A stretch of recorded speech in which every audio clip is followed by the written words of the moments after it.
Every time there are sweeping rule changes in Formula 1, one team seems to find what's known as the golden bullet.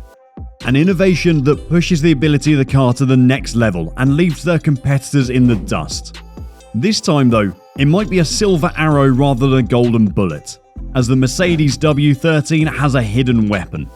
Welcome race fans to another news flash. Today, we'll look at Mercedes' hidden weapon that they unveiled at the Bahrain testing. This innovation could define the new era of Formula 1 regulations, so you need to get up to date with this.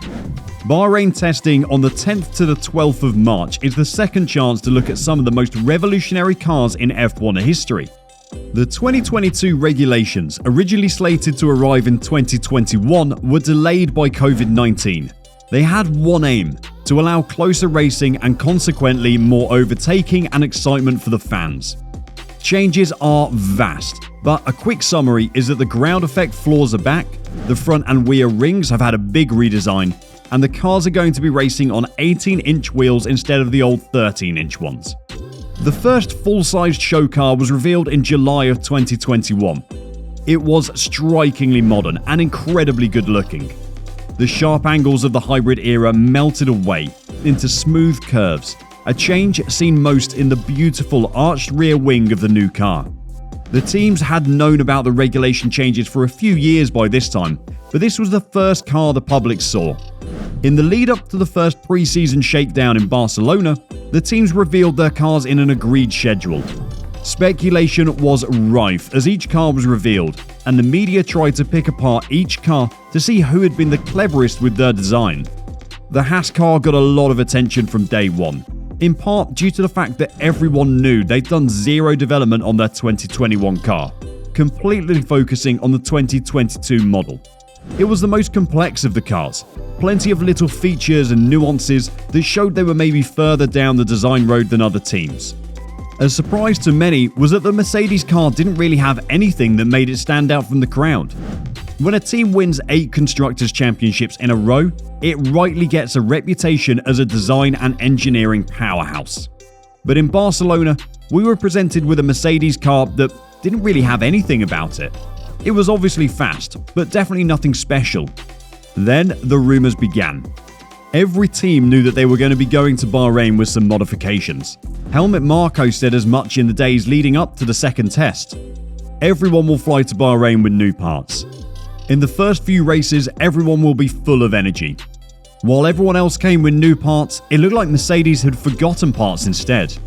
The rumours quickly became news as Corriere dello Sport reported that it would be a car almost completely devoid of sides, the disappearance of which would have involved an imaginative but effective arrangement of the radiators in the highest area of bodywork, and goes on to claim that the team is backing the approach with impressive simulator performances and gains of up to 1 second in lap times.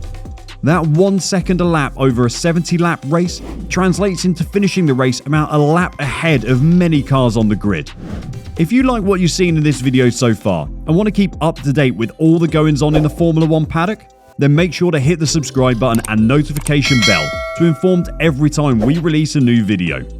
The lack of side pods on the new Mercedes has brought reactions from around the F1 world. Some of the comparisons have been very inventive. It looks like a bar of chocolate that's been left out in the sun and melted, said Sky Sports' Martin Brundle. And in the F1 commentary during day one of testing, they were comparing it to a fighter plane.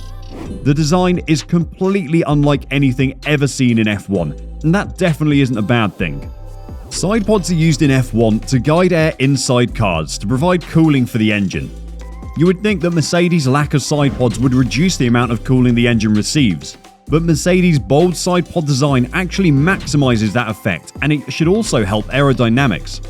It's to accelerate the air as much as possible as you can around the area on top of the diffuser, in order to make the ground effect absolutely as powerful as possible to push the car to the ground, explained Ted Kravitz.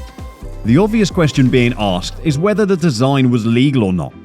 F1's managing director of motorsports Ross Brawn seemed to think it was legal though. Some of the solutions, quite honestly, we never anticipated, and I think that we'll go in to investigate these solutions and make sure they maintain the objective of the new rules. I think they do, he said. The regulators of the sport know what's going on.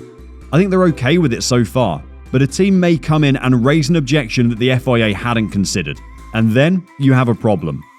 The jury will be out on the Mercedes side pods until we reach the checkered flag in Bahrain on the 20th of March. In the meantime though, sit back and enjoy as the drama of the F1 season begins to ramp up. Let us know in the comments section your thoughts on the Mercedes W13 and whether you like the look of the new Silver Arrow. Give us a like if you enjoyed the video, and if you haven't already, click that subscribe button to never miss an update.